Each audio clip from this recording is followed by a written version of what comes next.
اور اس نے کہا حضور مجھ سے گناہ ہوا ہے. کیا ہوا ہے؟ مجھ سے گناہ ہوا ہے.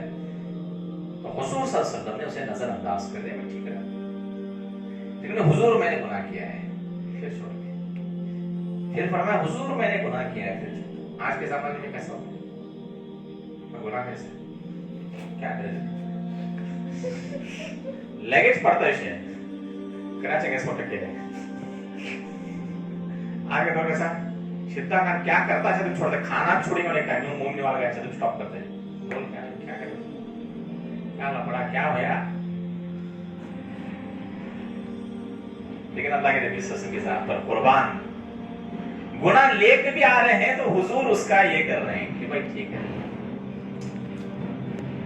تو چوتھی دفعہ اس عورت نے کہا کہ حضور مجھ سے زنا ہوا ہے. کیا ہوا ہے؟ پھر بھی حضور اللہ اکبر قربان جاؤں میں رسول اللہ صلی اللہ علیہ وسلم کی ذات پر کہ بتا رہے کہ مجھ سے زنا بھی ہوا ہے. پھر بھی منہ نہیں پھیرتے. آخر میں اس عورت نے کہا کہ حضور میں اس کے آگے ثبوت کیا دوں کہ میرے پیٹ میں بچہ پل رہا ہے. پھر فرمایا جا بعد میں آ جا. تو تھوڑی دن کے بعد آ گئی. تو حضور نے فرمایا جا جب اس یہ زمین پر آ جاوے پیدا ہو جاوے نا تو تب آ جا. پھر بھیج دیا. پھر جب وہ بچہ پیدا ہو گیا پھر آ گئی تو کہا کہ دیکھ یہ بچہ چھوٹا ہے دودھ پیتا ہے جب یہ روٹی کھانے لگ جائے تب آ جا. تو بچہ روٹی کھانے کے لیے آیا تو پھر عورت حاضر ہو. کیونکہ اس عورت کے اندر درد تھا کہ زنا کرنے والے پر اللہ بہت بڑا عذاب دیتا ہے. کیا دیتا ہے؟ حدیث میں آتا ہے جو عورت زنا کرتی ہے تو اللہ اسے ننگا کرتا ہے دنیا کے ساتھ. میدان محشر ننگی ہوگی. اس سے بڑی ذلت کوئی نہیں ہوگی.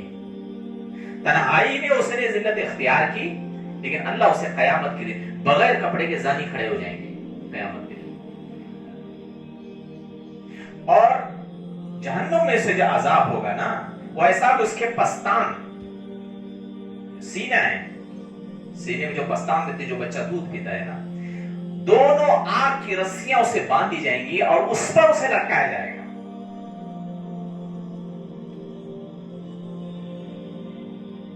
ذرا بھی ہاتھ لگ جائے تو درد ہوتا ہے نا کیونکہ وہ تکلیف دہ چیز ہوتی ہے. کیا ہے؟ لیکن حدیث میں آتا ہے کہ دونوں طرف لٹکایا جائے گا اور باندھا جائے اسے کھینچا جائے گا. وہ روز مرے گی روز اٹھے گی.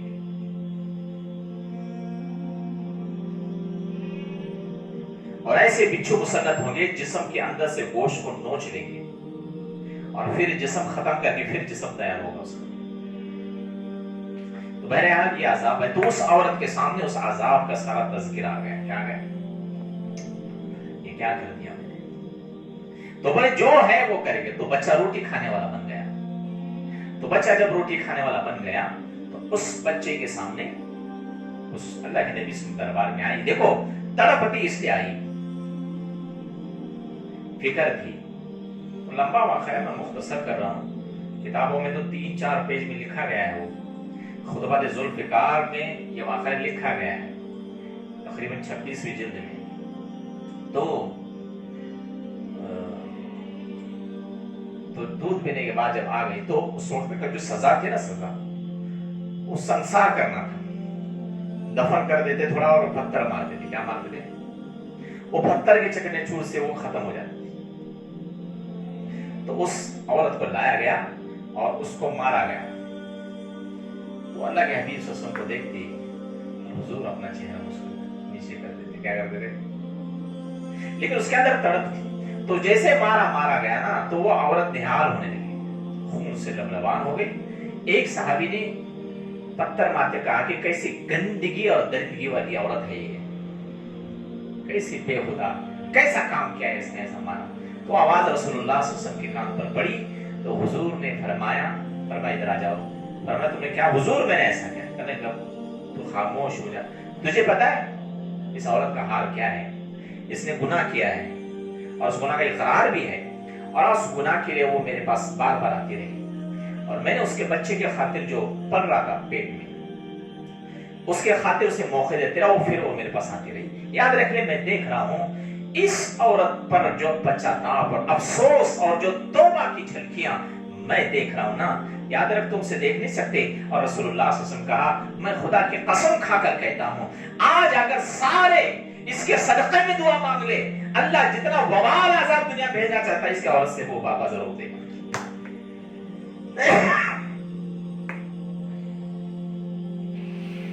اور اللہ مجھے کہہ رہا ہے اس عورت کے صدقے میں مانگا جائے ہم دیں گے اسے.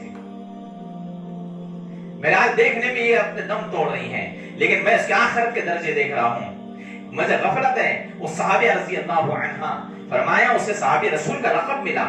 وہ صحابیہ رضی اللہ عنہ، اللہ کے رسول نے فرمایا کہ اس نے ایسا پچھتاپ کیا ہے کہ اگر اس بار اگر کوئی بندہ اپنے گناہوں کی معافی مانگ لے،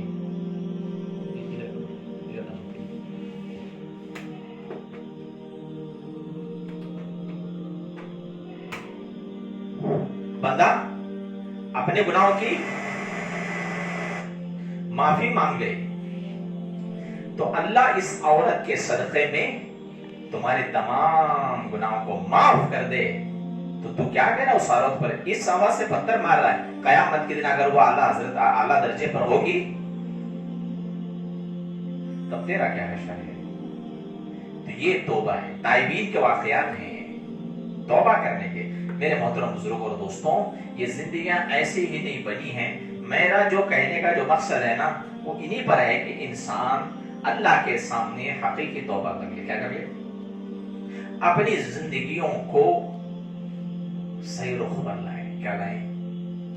دیکھو اس عورت تو سنسار ہو گئی، لیکن اس نے مثال قائم کی کہ توبہ کرنے والے مریں گے تو بھی ان کے درجے بلند ہیں. اس عورت کی توبہ اگر بانٹی جاتی تو ساروں کی مغفرت ہو جاتی. میرے مجھو گنہگاروں سے اللہ نفرت نہیں کرتا. وہ تو اللہ ان گنہگاروں سے توبہ کا تعریف ہو رہا ہے. بھائی آؤ، میں قرآن کیا جو قل یا عبادی الذین اسرفوا علی انفسہم لا تقنطوا من رحمت اللہ. اللہ پر میرے بندو اپنی جانوں پر ظلم کیا ہے نا، وہ میرے رحمت سے مایوس مت ہو جاؤ. میرے رحمت سے تو اللہ تو فرما رہا ہے، تو اللہ ہم سے نفرت نہیں کرتا. حالات جو دے رہا ہے نا اللہ اس لیے دے رہے ہیں کہ بھئی تاکہ تم سمجھ جاؤ. اللہ ہم سے بہت محبت کرتا ہے، چاہے شرابی ہو، جواری ہو، کیسا بھی ہو انسان، لیکن اللہ اسے پیار کرتا ہے. کیا کرتا ہے بھائی؟ کیا کرتا ہے بھائی؟ ایک واقعہ بتا کر ختم کرتا ہوں انشاءاللہ. حضرت ذوالنون مصری رحمت اللہ علیہ، کون سے بزرگ گزرے؟ ذوالنون مصری رحمت اللہ، بڑے پائے کے بزرگ ہیں. فرمائے وہ ندی کنارے چل رہے تھے تو دیکھا کہ ایک بچھو، کیسا ہے؟ ایک بچھو بیٹھا ہے اور وہ سمندر کو دریا کی طرف نکل رہا ہے، وہ ندی کی طرف. نے کہا کہ بچھو کبھی تیرتا نہیں ہے، یہ گیا تو پانی میں ڈوب جائے گا. تو وہ اس کے پیچھے پیچھے چلنے لگے. تو بچھو آرام سے جاتے جاتے ندی کنارے پہنچ گیا. تو دیکھتے ہیں کیسا کرے. تو وہاں پر دیکھتا ہے تو ایک کچھوا بیٹھا ہوا ہے. کیا بیٹھا ہوا ہے؟ تو اس نے اس کچھوے کے پیٹ پر جا کر بیٹھ گیا اور پھر وہ کچھوا پانی میں چلا گیا. پانی میں چلتے چلتے پھر یہ پیچھے سے پانی میں آ گئے. کیا مان رہا، کچھ سمجھ میں نہیں آ رہا میرے. یہ کچھوے کا، یہ بچھو کا کچھوے پر بیٹھنا اور کچھوے کو اس سے بچھو میں لے کر پانی میں جانا، تیرنا. ظلم مسلم تو فرمائے اس کی حقیقت کیا دیکھنا ہے. تو وہ بھی چلے گئے. ندی ختم ہو گئی تو دیکھتے ہیں کہ پھر یہ بچھو وہاں پر کچھوا بیٹھ گیا، اس کے پر بچھو اتر گیا اور دیکھا کہ بچھو چل رہا ہے. دیکھتے کہاں چل رہا، دیکھا ایک آدمی سویا ہوا ہے. کیا ہوا؟ ایک آدمی سویا ہوا ہے. تو وہ سوئے ہوئے آدمی کی طرف یہ بچھو دوڑ رہا ہے. کیا اس کو تکلیف دینا ہے، کیا ہے، کچھ مسئلہ ہے. تو بعد میں جب جان دیتے ہیں تو اس کے بازو میں سانپ آ کر بیٹھ گیا تھا. کیا آ کر بیٹھ گیا تھا؟ اور وہ اس آدمی کو ڈھسنے کے فراق میں تھا. وہ جیسے اس نے منہ کھول کے ڈھسنا چاہا، اس بچھو نے اس کے منہ کو اپنے مونچھ میں دبوچ دیا. کیا کر لیا؟ اور اپنا زہر اس میں ڈال دیا. بچھو کے زہر سے سانپ ختم ہو سکتا ہے، ختم ہوتا ہے. تو جیسے اس نے ڈنک مار کے اسے بے ہوش کر دیا تو وہ پڑ گیا. پھر یہ بچھو آیا اور کاسوں پر بیٹھ گیا، کچھوے پر. اور یہ پھر کچھوا تیر کر اس طرف چلا. تو ظلم مصری رحمۃ اللہ علیہ کے دماغ میں آیا کہ بھائی اتنے کام کے لیے اللہ نے لگایا تھے، واحد یہ کوئی اللہ کا وہ بندہ ہے جس کے لیے اللہ نے اتنی سیکورٹی لگا رکھی ہے جانوروں کے لیے. کس کے؟ انسان تو بے وفا ہوتا ہے، یہ کتنے وفادار ہے، اسے کیوں نہیں وہ انکم دے کر لگانا پڑتا ہے. تو جیسے وہ سویا تھا اس نے اٹھایا تو دیکھتے ہیں کہ اس کے منہ سے شراب کی گندگی آ گئی. کیا گئی؟ شراب کی. تو ظلم مصری رحمۃ اللہ فرمایا کہ یہ شراب پی کر سویا ہوا ہے. ظلم مصری رحمۃ اللہ کہا ہے اللہ یہ تو شراب ہی یہاں پر پڑا ہوا ہے. اس نے کہا کیا بات ہے؟ ارے کہنے لگے تو شراب پہ پیا ہے، تیرے بازو میں سانپ دیکھا سانپ پڑا ہوا ہے؟ بولے ہاں یہ چاپنے والا تھا. وہاں سے سارے واقعات سنا ظلم مصری رحمۃ اللہ علیہ نے، یہاں تک آ کر تجھ کو اس سے بچایا اور چلے گئے. فرمایا میں تو سمجھتا کوئی بڑا اللہ والا گزرا. تو اتنا کہنا تھا وہ شرابی کی آنکھوں میں آنسو آ گئے. اس نے اللہ کا شکر ادا کیا، میرے اللہ تو اتنا رحم کرتا ہے مجھ سے، تو مجھ سے اتنا پیار کرتا ہے. اللہ تجھے میری جان کی اتنی فکر ہے، میں تیرے احکام کو توڑ کر سویا ہوا ہوں، تجھے ناراض کرتے ہوئے سویا ہوا ہوں، تیرے دل کو دکھا کے میں سویا ہوا ہوں. یہاں پر جس زبان پر اللہ کا نام لینا ہے میں گندی چیز کو لے کر سویا ہوں.